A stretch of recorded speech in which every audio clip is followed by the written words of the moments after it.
तो हिमानी, राष्ट्र सेवा की ये 20 साल बहुत महत्वपूर्ण है। प्रधानमंत्री मोदी ने आज कहा भी कि जो दायित्व है वो बहुत बड़ा था और मैंने कभी कल्पना नहीं की थी कि मैं प्रधानमंत्री बनूंगा। बिल्कुल। और देखिए, आज ही की वो तारीख थी, यानी कि 7 अक्टूबर 2001 की वो तारीख जब मुख्यमंत्री बतौर शपथ उन्होंने ली थी। और अब आज देखिए वो प्रधानमंत्री हैं। पिछले 7 साल से हम यहाँ पर देख रहे हैं देश की वो रक्षा में एकदम, और ना सिर्फ इतना बल्कि देश को विकास और समृद्धि के पथ पर ले जा रहे हैं। बिल्कुल, इन 20 सालों में प्रधानमंत्री मोदी 12 साल से ज्यादा मुख्यमंत्री रहे गुजरात के, वहीं 7 साल से वो देश के प्रधानमंत्री हैं। सेवा और समर्पण भाव से लगे हुए हैं। तो प्रधानमंत्री मोदी की उपलब्धियों के बारे में आपको बताते हैं कि 20 साल का सफर हिमानी कैसा रहा। बिल्कुल, आइए आपको दिखाते हैं एक रिपोर्ट।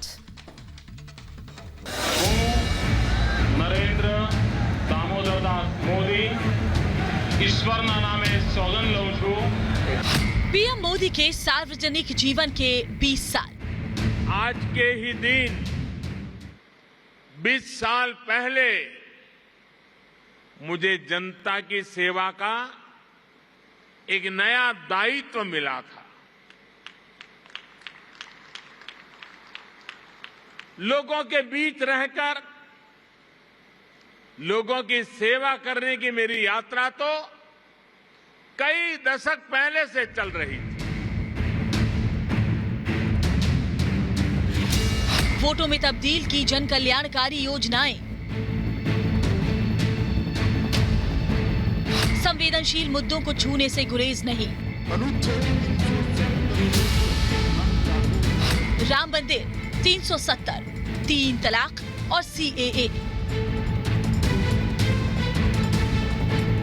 पीएम नरेंद्र मोदी ने आज अपने सार्वजनिक जीवन के 20 साल पूरे कर लिए हैं। इस 20 साल के लंबे जीवन में उन्होंने निजी जीवन से लेकर प्रशासनिक जीवन की कई चुनौतियां झेली और सफल रहे। इस दौरान उन्हें जनता से अपार प्रेम मिला। पीएम मोदी ने अपने दम पर लगातार 2 आम चुनाव रिकॉर्ड बहुमत से जीते। मोदी भारतीय राजनीति के वो बिंदु बन गए जहां से उनके समर्थक कहते हैं कि लाइन यहीं से शुरू होती है।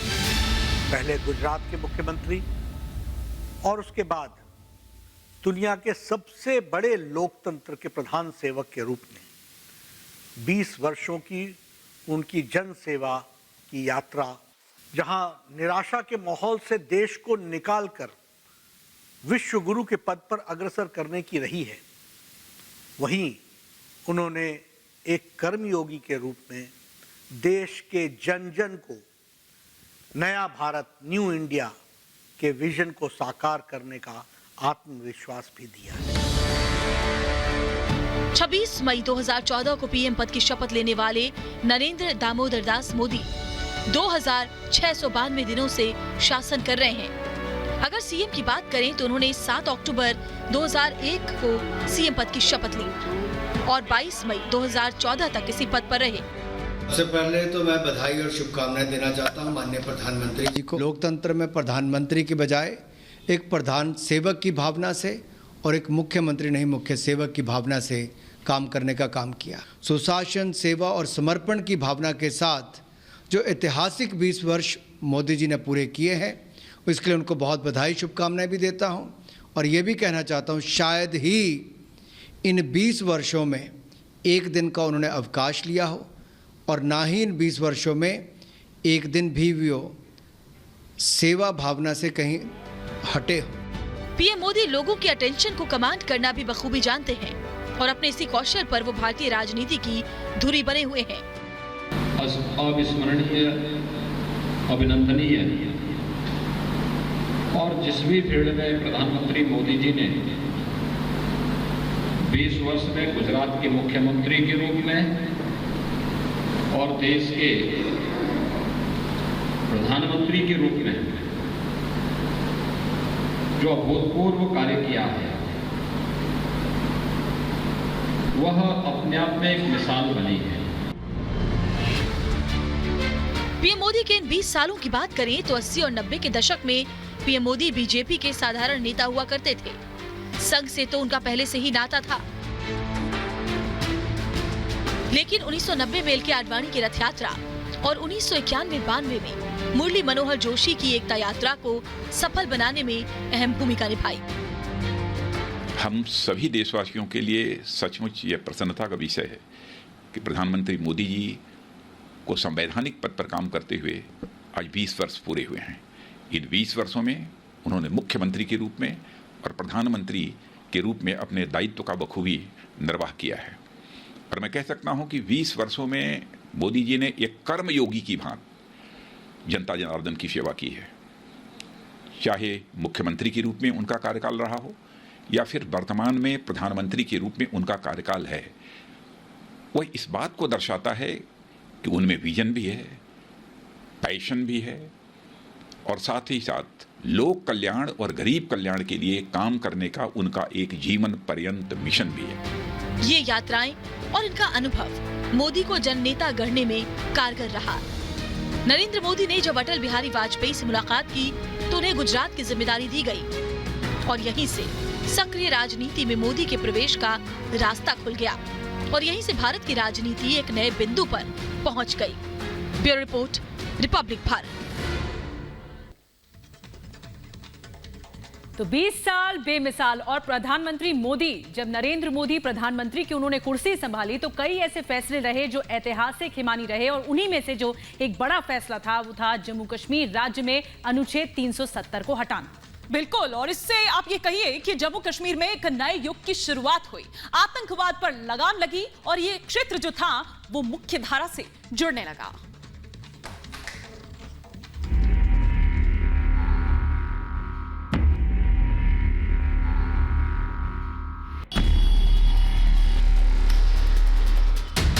इसलिए एग्रेसिव हूं कि जम्मू एंड कश्मीर नहीं मानते हो क्या?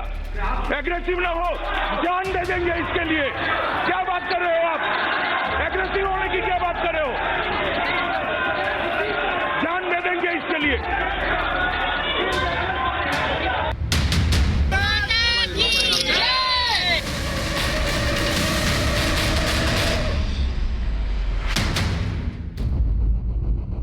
जहां बलिदान हुए मुखर्जी, वो कश्मीर हमारा है।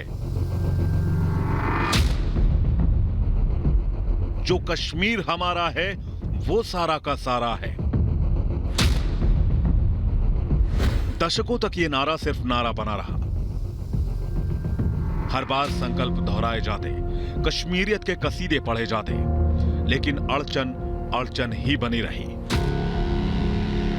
दशकों तक ये प्रश्न लोगों के जहन में रहा कि आखिर कब श्यामा प्रसाद मुखर्जी का एक देश एक विधान, एक प्रधान एक निशान का स्वप्न पूर्ण साकार होगा। 1980 से लेकर हर बार बीजेपी अपने घोषणा पत्र में यह संकल्प दोहराती रही और फिर 5 अगस्त 2019 का ऐतिहासिक दिन आया। अनुच्छेद 370 के सभी खंड लागू नहीं होंगे। जब एक निशान एक विधान एक प्रधान का जो सपना डॉक्टर मुखर्जी ने देखा था, उसे प्रधानमंत्री नरेंद्र मोदी ने पूर्ण साकार कर दिया। आर्टिकल 370 नहीं।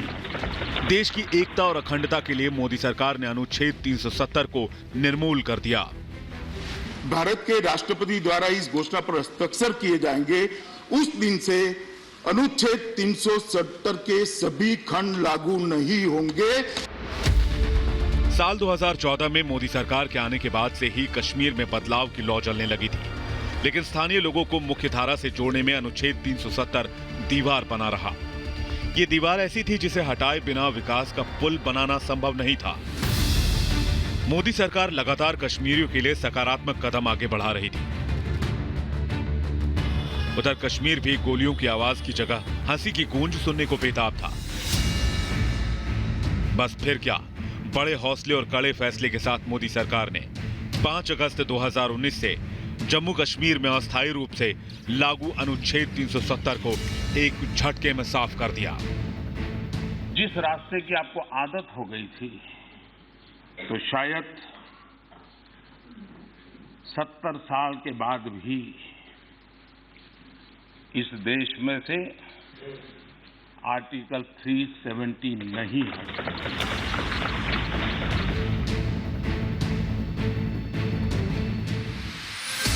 इस ऐतिहासिक फैसले के बाद संसद द्वारा पारित सैकड़ों कानून जम्मू कश्मीर में भी उसी तरह लागू हो गए जैसे दूसरे राज्यों में लागू थे।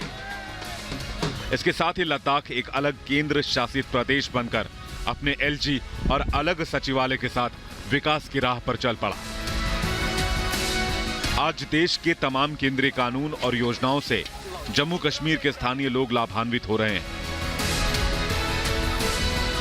अब कश्मीर का अलग झंडा नहीं है, वहां तिरंगा शान से लहराता है।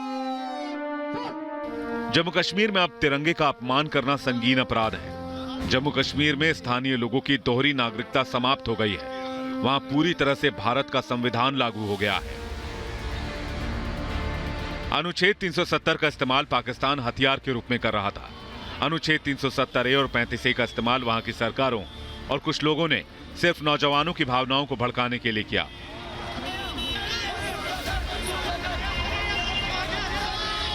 आतंकवाद के लिए किया। ऐसे मंसूबों पर मोदी सरकार ने सबसे बड़ा प्रहार कर दिया। This is not India that I believe in. My India is a democratic India. मैंने कई बार कहा है कि 370 जम्मू कश्मीर को मुल्क के साथ जोड़ता है। जब आप इस पुल को तोड़ते हो, 370 को तोड़ते हो, तो हिंदुस्तान का जम्मू कश्मीर पे कब्जा नाजायज हो जाता है। जो 370 को हटाने की बात करते हैं, जो 35A को हटाने की बात करते हैं, जो हमारे शरिया को हटा के कॉमन सिविल कोड की बात करते हैं, क्या हम उनको मदद करना चाहते हैं? आज बदले माहौल में कश्मीर में निवेश बढ़ रहा है। जम्मू कश्मीर में व्यापार और उद्योग से उत्पादन बढ़ रहा है, जिसका असर राज्य के जीडीपी पर सकारात्मक रूप से पड़ रहा है। इसका फायदा वहां के लोगों को सीधे तौर पर हो रहा है। इंडस्ट्री और व्यापार आने से जम्मू और कश्मीर के स्थानीय लोगों को रोजगार के अवसर मिल रहे हैं। मोदी जी ने बड़ा स्टेप लिया, इस काले कानून को उतारा है, तो तब जम्मू कश्मीर के लोग बहुत खुश हैं उनसे। अब सरकार ने जम्मू कश्मीर और लद्दाख में रिक्त पदों पर भर्ती करने की प्रक्रिया शुरू कर दी है। यहाँ के कर्मचारियों को दूसरे केंद्र शासित प्रदेशों के कर्मचारियों के बराबर सुविधाएं देने के प्रयास कर रही है। केंद्र शासित प्रदेशों में LTC HR हेल्थ स्कीम दी जाती है, लेकिन जम्मू कश्मीर के अधिकारियों और पुलिस सेवा के लोगों को ये सुविधाएं नहीं मिलती थी। अब ये भी यहाँ मुहैया कराई जा रही है। सरकार ने जम्मू कश्मीर प्रशासन में नई संस्कृति लाने, पारदर्शिता लाने का प्रयास किया, जिसका परिणाम है कि IIT हो, IIM हो, एम्स हो, तमाम इरिगेशन प्रोजेक्ट्स हो, पावर प्रोजेक्ट्स हो या फिर एंटी करप्शन ब्यूरो, इन सब के काम में तेजी आई है। कह सकते हैं कि 370 हटने के बाद का ये समय जम्मू कश्मीर और लद्दाख के लोगों के लिए आगे बढ़ने का समय है। देश की प्रगति में सहभागी बनने का समय है। ये समय जम्मू कश्मीर की युवाओं, महिलाओं, दलितों को मिले अधिकारों का समय है। ये जम्मू कश्मीर में शरणार्थियों के गरिमापूर्ण जीवन का समय है और ये समय जम्मू कश्मीर में विकास का एक नया युग गढ़ने का समय है। Bureau report, republic Bharat. चलिए निधि, अब बात कर लेते हैं शिक्षा के क्षेत्र की। ये वो क्षेत्र है जिस पर खासा जोर रहा है प्रधानमंत्री का। बल्कि निधि, गुजरात के मुख्यमंत्री रहते हुए तो उन्होंने इस क्षेत्र में अभूतपूर्व काम किया है। बिल्कुल, और जब प्रधानमंत्री नरेंद्र मोदी ने प्रधानमंत्री की कुर्सी संभाली, उस वक्त से ही उनका मकसद था कि देश में हर कोई पढ़े और आगे बढ़े, और इसी वजह से उनकी दूरदर्शी सोच का ही नतीजा था कि देश को उन्होंने नई शिक्षा प्रणाली सौंपी।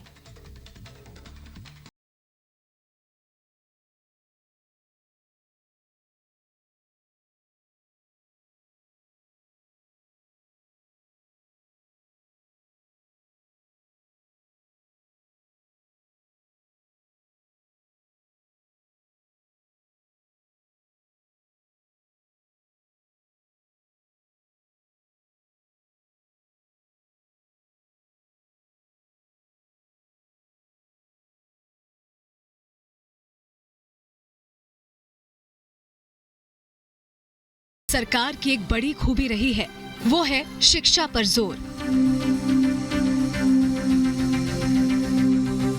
गुजरात के सीएम रहते हुए उन्होंने लड़कियों के लिए कन्या केलवणी और स्कूलों में भर्ती के लिए शाला प्रवेशोत्सव की शुरुआत की।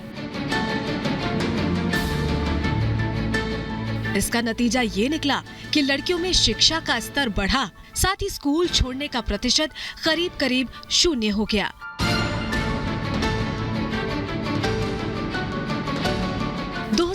में ये योजनाएं शुरू हुई थीं और 1 दशक के अंदर ही महिला साक्षरता दर गुजरात में 13% के करीब बढ़ गई। गुजरात के सीएम रहते हुए मोदी एक और काम करते थे। वो हर साल खुद को मिले तोहफों की नीलामी करवाते और जो भी पैसा मिलता उसे लड़कियों की शिक्षा के लिए बने फंड में डाल देते।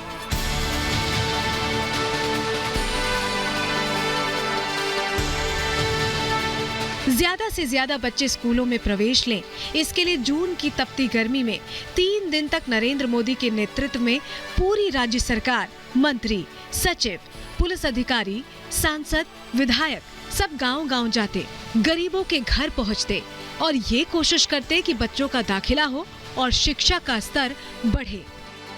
आज यहाँ भारत सरकार की एक और योजना का भी प्रारंभ हुआ है, सुकन्या समृद्धि योजना। बेटी बचाओ, बेटी पढ़ाओ, इसको निरंतर बल देना है। जब नरेंद्र मोदी पीएम बने तो शिक्षा को लेकर उनका मिशन गुजरात से निकलकर पूरे देश के लिए हो गया। गुजरात की कन्या केलवड़ी योजना का विस्तार हुआ और बेटी बचाओ बेटी पढ़ाओ की शुरुआत हुई। इसका मकसद था बच्चियों की गर्भ में हत्या न हो और उन्हें शिक्षा मिले। इसका असर सबके सामने है। 2015 में देश में लड़कियों का स्कूलों में प्रवेश का प्रतिशत 39% था, जो कि 2020 में 52% हो गया।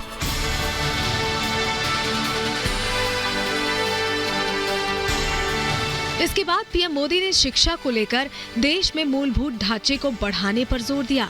स्कूलों में करीब 25% लाइब्रेरी बढ़ चुकी है। लड़कियों के लिए शौचालय 89% से 97% हो गया है। स्कूलों में ही बच्चों में इनोवेशन यानी कुछ नई सोच पैदा हो, इसके लिए 8700 अटल लैब बनाई गई। इसके साथ छात्रों और शिक्षकों के बीच का अनुपात भी बढ़ा। हायर सेकेंडरी स्कूलों में यह अनुपात 1 अध्यापक प्रति 39 छात्र से बेहतर होकर 1 अध्यापक प्रति 26 छात्र हो गया।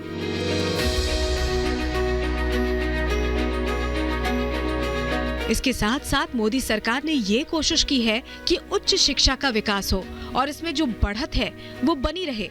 आजादी के बाद से उच्च शिक्षा में सबसे तेज बढ़त देखी गई है। साल 2014 के बाद से सरकार ने हर सप्ताह एक यूनिवर्सिटी तैयार की है। 2014 में इनकी संख्या 723 थी, अब 1043 है। इसके अलावा हर दिन 2 कॉलेज बने हैं। साल 2014 में 36,634 कॉलेज थे, जो अब बढ़कर 42,343 हो चुके हैं। आईआईटी की संख्या 16 से बढ़कर 23 हो चुकी है। आईआईएम की संख्या 13 से बढ़कर 20 हो चुकी है। नेशनल इंस्टीट्यूट ऑफ डिजाइन यानी एनआईडी की संख्या 1 से बढ़कर 4 हो चुकी है और अब देश में 14 Indian institute of information technology यानी IIFT हैं। मोदी सरकार में उत्तर पूर्व के राज्यों पर खास ध्यान दिया गया है। इस इलाके में अब 22 यूनिवर्सिटी हैं। इसके साथ ही लद्दाख में भी एक केंद्रीय विश्वविद्यालय का तेजी से निर्माण हो रहा है। बात मेडिकल एजुकेशन की करें तो देश में अब 22 एम्स हैं। MBBS में मेडिकल सीट 53% बढ़ चुकी है। 2014 में इन सीटों की संख्या 54,000 थी, तो 2020 में इनकी संख्या 83,000 हो गई। जबकि मेडिकल में पोस्ट ग्रेजुएट सीटों की संख्या 80% बढ़ चुकी है। 2014 में इनकी संख्या 30,000 थी, जो अब 54,000 हो चुकी है। आदरणीय प्रधानमंत्री श्री नरेंद्र मोदी जी की दूरदर्शी सोच और नीतियों से एजुकेशन सेक्टर को भविष्य में कई लाभ मिलने वाले हैं। जैसे कि पहली बार ये व्यवस्था करी गई है कि अपने शिक्षा के दौरान बच्चे एक गैप ईयर ले सकते हैं और कोई व्यवसाय में जाके एक प्रैक्टिकल अनुभव प्राप्त कर सकते हैं। ये बहुत आवश्यक है क्योंकि भविष्य में जैसे जैसे नई टेक्नोलॉजी आने वाली है, दुनिया की इकोनॉमी एक तरीके से ज़्यादा इंटीग्रेटेड होने वाली है, तो एक प्रैक्टिकल लर्निंग एकेडमिक लर्निंग के साथ साथ होना जरूरी है। जैसा कि हमने पिछले वर्षों में देखा है कि एजुकेशन सेक्टर में काफी बदलाव आया है। अब लोग सिर्फ एजुकेशन डिग्री से ज़्यादा स्किल्स और प्रैक्टिकल लर्निंग पर ध्यान दे रहे हैं और इसमें प्रधानमंत्री जी द्वारा चलाए गए स्किल इंडिया मिशन का बहुत बड़ा योगदान रहा है। इसके अलावा उनकी लीडरशिप में लाई गई नई शिक्षा नीति NEP भी एक नई पहल है जो हायर एजुकेशन को मीनिंगफुल बनाने में और रिसर्च वर्क को इंडस्ट्रियल रिक्वायरमेंट से जोड़ने का कार्य कर रही है, जिससे स्टूडेंट्स कोर्स के दौरान ही अर्निंग शुरू कर पाएंगे। इससे फैमिलीज को इकोनॉमिकली और सोशली दोनों तरह से एम्पावर किया जा सकेगा और इसके साथ ही कोविड की वजह से मेडिकल एजुकेशन में जो रोबस्ट चेंज आया है, इसकी काफी जरूरत थी। इन सबके साथ साल 2020 में मोदी सरकार ने नेशनल एजुकेशन पॉलिसी NEP यानी राष्ट्रीय शिक्षा नीति की शुरुआत की। इस नीति को हर किसी से सराहना मिली है। ये दिखाता है कि शिक्षा को लेकर PM मोदी की सोच कितनी दूरदर्शी है। नई शिक्षा नीति के तहत मल्टी डिसिप्लिनरी यानी बहुविषय की सुविधा है। इसके तहत एक छात्र अंडर ग्रेजुएट में 3 से 4 विषय चुन सकता है। इसके साथ ही विदेशी विश्वविद्यालयों को भारत में कैंपस बनाने की सुविधा मिली। साथ ही अपनी मातृभाषा में पढ़ाई करने की सुविधा दी जा रही है। NEP 2020 की सफलता का अंदाजा इसी से लगाया जा सकता है कि किसी ने भी इसके खिलाफ प्रदर्शन नहीं किया, किसी तरह के पक्षपात के आरोप नहीं लगे। PM मोदी के इन कदमों ने देश की शिक्षा और मानव संसाधन को इतना संपन्न किया कि पूरी दुनिया इसे देख रही है। Bureau report, republic Bharat.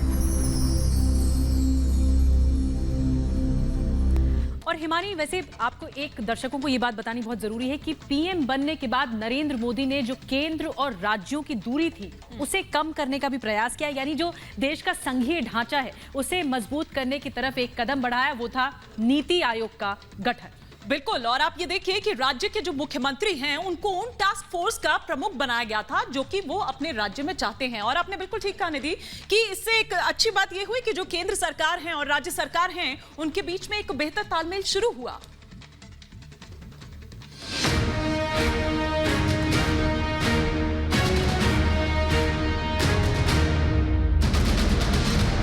प्रधानमंत्री नरेंद्र मोदी ने 2014 में कामकाज संभालने के बाद कहा था कि वह केंद्र और राज्यों के बीच की खाई को पाटना चाहते हैं। गुजरात के मुख्यमंत्री रहने के दौरान के अपने तजुर्बे की ओर इशारा करते हुए उन्होंने राज्यों से ऐसा ढांचा बनाने की अपील की थी जिससे केंद्र और राज्य के बीच कम से कम टकराव हो। मोदी ने उनसे सहकारी और सहयोगात्मक संघवाद के जरिए प्रगति और समृद्धि की राह पर मिलकर चलने का आह्वान किया था।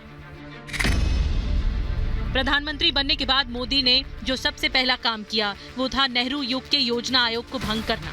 इसे नीति आयोग के जरिए राष्ट्रीय एकता के नए स्वरूप में बदला। ये विचार नौकरशाही के समाजवादी तरीके को बदलने के लिए था, जहां केंद्र वर्चस्ववादी भूमिका में रहता था।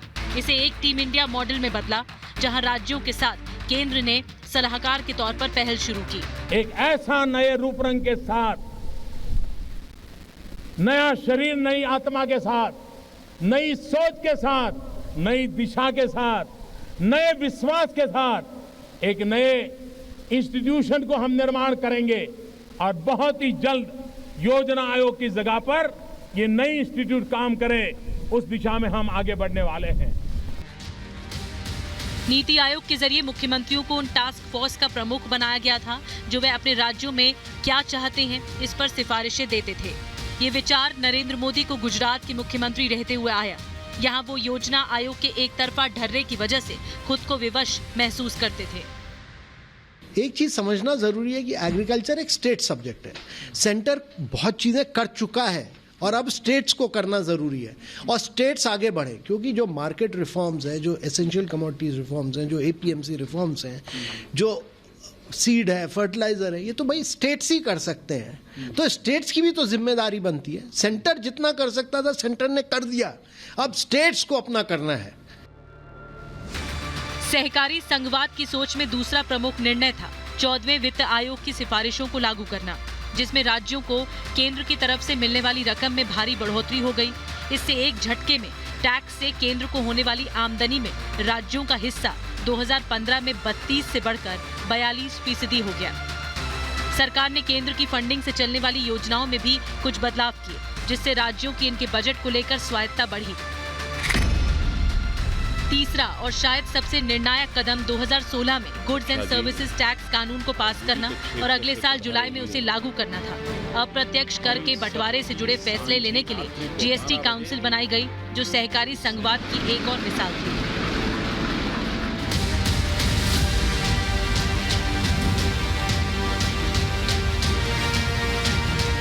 कोरोना महामारी के दौरान जब राज्य और केंद्र सरकारों ने एक साथ काम किया तो पूरे देश को सफलता मिली। सहकारी संघवाद के जरिए प्रधानमंत्री केयर फंड का सही से इस्तेमाल हो पाया। केस की संख्या के हिसाब से राज्यों का फंड का न्याय संगत वितरण हुआ। कोविड मैनेजमेंट के लिए एक बड़ी संख्या में प्रधानमंत्री ने राज्यों के मुख्यमंत्रियों के साथ बैठकें की। इसके अलावा किसी भी राज्य में आपदा को लेकर प्रधानमंत्री मोदी ने मीटिंग की, राज्यों से संपर्क साधा और जरूरी मदद उपलब्ध कराई। ये केंद्र राज्य तालमेल से हो पाया। प्रधानमंत्री नरेंद्र मोदी ने एक के बाद एक करीब 40 प्रगति बैठकों की अध्यक्षता की। राज्यों में कई लाख करोड़ के प्रोजेक्ट्स की समीक्षा की। प्रगति प्रोएक्टिव गवर्नेंस और परियोजनाओं के समयबद्ध क्रियान्वयन के लिए एक ICT आधारित प्लेटफॉर्म है, जिसमें केंद्र और राज्य सरकारें शामिल हैं।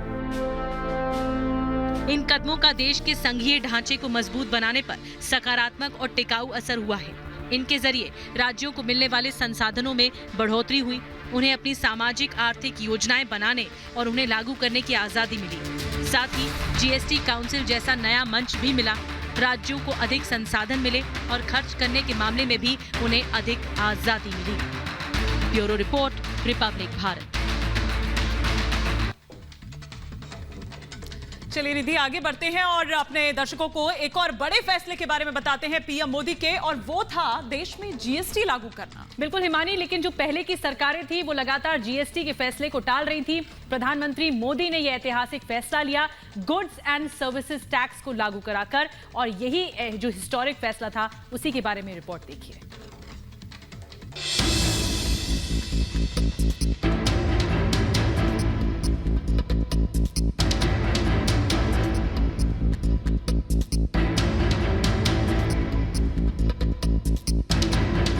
For India, it will begin altogether a new journey. लोकतंत्र के मंदिर यानी संसद भवन में 30 जून और 1 जुलाई 2017 की मध्यरात्रि को एक ऐतिहासिक कदम उठाया गया। प्रधानमंत्री नरेंद्र मोदी, तत्कालीन राष्ट्रपति प्रणब मुखर्जी समेत कई दलों के नेता संसद के केंद्रीय कक्ष में एक इतिहास के गवाह बने, और ठीक रात 12 बजे केंद्रीय कक्ष से घंटा बजाकर जीएसटी यानी वस्तु और सेवा कर का ऐलान कर दिया गया। गुड्स एंड सर्विस टैक्स को प्रधानमंत्री नरेंद्र मोदी ने अपने अंदाज में गुड एंड सिंपल टैक्स का नाम दिया। गुड इसलिए कि टैक्स पर टैक्स जो लगते थे उससे मुक्ति मिल रही है। सिंपल इसलिए है कि पूरे देश में एक ही फॉर्म होगा, एक ही व्यवस्था होगी और उसी व्यवस्था से चलने वाला है। ये स्वतंत्र भारत का सबसे बड़ा आर्थिक सुधार कार्यक्रम बन गया। पल भर में दर्जनों टैक्स और पुराने सेस खत्म हो गए और पूरे देश में एक समान टैक्स व्यवस्था लागू हो गई। ये अपने आप में बहुत बड़ा और साहसी फैसला था। ऐसा फैसला जिसे लागू करने की हिम्मत पिछली सरकारें नहीं जुटा पाई। ये वो सुधार था जो मोदी सरकार के आने तक सिर्फ इसलिए अटका रहा कि कोई सरकार कुछ लोगों की नाराजगी मोल नहीं लेना चाहती थी। सिर्फ कुछ लोग खफा ना हो इसलिए देश हित के फैसले को लगातार टाला जाता रहा। एक देश एक टैक्स की परिकल्पना 90 के दशक में हुई, लेकिन लागू करने में दशकों निकल गए। राज्य के दर्जनों टैक्स, केंद्र के दर्जनों टैक्स लगातार जारी रहे। हर सरकार सोचती रही लेकिन साहस नहीं जुटा पाई। उधर यूरोप, सिंगापुर, अमेरिका जैसे देशों में एक देश एक कर प्रणाली लागू होती गई, लेकिन भारत में सरकारें ठिठकती रहीं। 28 फरवरी 2006 को तत्कालीन वित्त मंत्री पी चिदंबरम ने अपने बजट भाषण में देश में जीएसटी लागू करने का सुझाव दिया था, लेकिन तब ऐसा नहीं हो पाया। 2007 के बजट भाषण में जीएसटी का जिक्र हुआ था। उस समय एम्पावर्ड समिति ने इस बात की अनुमति दी थी कि 1 अप्रैल 2010 से जीएसटी लागू किया जाए, मगर राज्यों और केंद्रों के बीच आम सहमति नहीं बन सकी, जिसके कारण यह लागू नहीं हो पाया। इसके बाद 2014 में मोदी सरकार के आने के 3 साल में ही इसे पूरे देश में लागू कर दिया गया। आज की जो व्यवस्था थी, उस व्यवस्था में राज्यों में और केंद्र में मिलाकर 17 ट्रांजैक्शन टैक्स हैं, 17 23 सेस हैं। उन सब को समाप्त कर दिया गया है और उनके स्थान पर केवल एक टैक्स रहेगा। उस हर टैक्स के लिए अलग रिटर्न जाता था, आज एक रिटर्न जाएगा। जीएसटी प्रणाली की खास बात यह है कि यह टैक्स उपभोक्ता राज्य को फायदा पहुंचाता है, उत्पादक राज्य को नुकसान झेलना पड़ता है। देखा जाए तो गुजरात उत्पादक राज्य है, उसके बाद भी पीएम मोदी ने गुजरात का नहीं देश का भला देखा और विरोध को दरकिनार कर जीएसटी को लागू कर दिया। प्रधानमंत्री मोदी के गृह राज्य गुजरात के सूरत में सबसे ज्यादा विरोध प्रदर्शन हुए। इस फैसले के 6 महीने के भीतर गुजरात में चुनाव भी हुए। चुनाव में भी खूब विरोध हुआ, लेकिन पीएम मोदी ने देश हित के फैसले से कदम पीछे नहीं हटाए। आज लोगों को उस फैसले की अहमियत समझ आने लगी है। जीएसटी लागू होने के कारण भारत की डायमंड इंडस्ट्री को बहुत अच्छा बेनिफिट मिला है। आज की तारीख में मैं बोलूँ तो कोविड-19 की परिस्थिति के अंदर सबसे ज़्यादा एक्सपोर्ट जो कोई इंडस्ट्री का है वो है डायमंड इंडस्ट्री। वस्तु और सेवा कर भारत के आर्थिक परिदृश्य में मील का पत्थर साबित हुआ है। यह आजादी के बाद कर के मामले में सबसे परिवर्तनकारी सुधार था। कुछ शुरुआती समस्याओं के बाद जीएसटी व्यवस्था पटरी पर दौड़ रही है। यहाँ सभी फैसला जीएसटी परिषद में आम सहमति से होते हैं। जीएसटी काउंसिल का तरीका है, जो भी बदलाव है वो हर महीने किए जाते हैं। इसमें सभी राज्यों की मंजूरी शामिल होती है। ये संघीय सहकारिता का बड़ा मॉडल बनकर उभरा है। सरकार लगातार इसे और सरल बनाने की कोशिश कर रही है। प्रारंभ के 2 वर्ष राजस्व में काफी वृद्धि हुई, लेकिन तीसरे साल जब इकोनॉमिक स्लोडाउन हुआ पूरी दुनिया के अंदर, तो उसका असर जीएसटी पर भी दिखाई पड़ा और बाद में फिर सुधार हो रहा था। तब तक ये कोरोना से प्रभावित हो गया, लेकिन अब फिर पिछले 8-9 महीनों से लगभग 1 लाख करोड़ का रेवेन्यू कलेक्शन हो रहा है। जीएसटी की वजह से आम आदमी पर करों की संख्या और कर में भारी कमी आई है। इससे पारदर्शिता और कर संग्रह में उल्लेखनीय वृद्धि हुई है। मनमर्जी से टैक्स सिस्टम खत्म होने से उपभोक्ता को फायदा हुआ है। जरूरत की वस्तु जैसे खाद्य पदार्थों को कम कर वाले स्लैब में रखा गया तो राहत मिली है। व्यापारी को राज्य में अलग, केंद्र में अलग, चुंगी पर अलग टैक्स देने होते थे, जो अब बंद हो गए हैं। जीएसटी से औसतन 1 लाख करोड़ की मासिक आय हो रही है। अगर आंकड़ों के नजरिए से देखें तो केंद्रीय बजट से आधे के बराबर आय जीएसटी से होती है। जीएसटीएन यानी जीएसटी नेटवर्क नमूना है कि कैसे सरकार ने सिस्टम का आधुनिकीकरण किया। ये सब प्रधानमंत्री मोदी के साहसी फैसले से संभव हो पाया है। Bureau report, republic Bharat. तो प्रधानमंत्री नरेंद्र मोदी के राजनीति की ये 20 साल देश के लिए अभिमान है, देश का ये स्वाभिमान भी है। बिल्कुल। अब फिलहाल हमारी इस खास पेशकश में इतना ही, लेकिन आप बने रहिए रिपब्लिक भारत के साथ, क्योंकि हम हैं लगातार लाइव। हूं नरेंद्र दामोदर दास मोदी।